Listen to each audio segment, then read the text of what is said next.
the winds and breezes is the name of this card. And this king represents fire and air. He is the storm of the exploding mind. This king is sharp minded, analytical, clever, dexterous, and courageous. He is always ready for and fond of discourse and verbal warfare. His passion for intellectual mind games can make him an excellent warrior in battles of logic, enjoying both nuanced subtleties and bizarre contradictions. At his best, the King of Swords stands for intelligent judgment and mental realizations. He is both a masterful charlatan and a keen observer.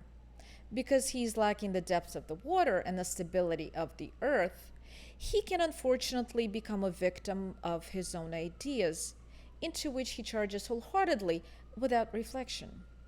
As the element of air refers to the consciousness or logical mind, the King of Swords has the attributes of subtlety and shrewdness.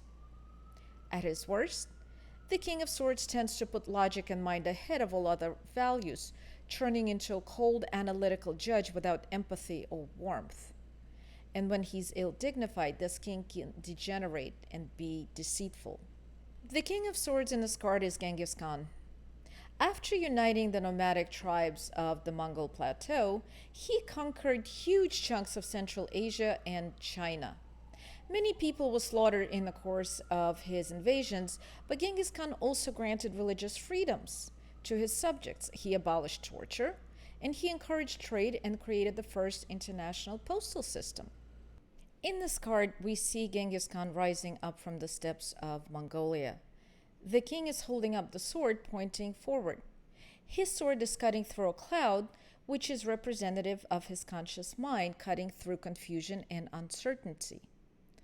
A single drop of blood is dripping from the sword, showing that the king's power can be aggressive, if that power does result in a positive outcome. And of course, like all kings, the modality of this king is fixed. He is stubborn in his ways, and in many cases he has a right to be because he does know better.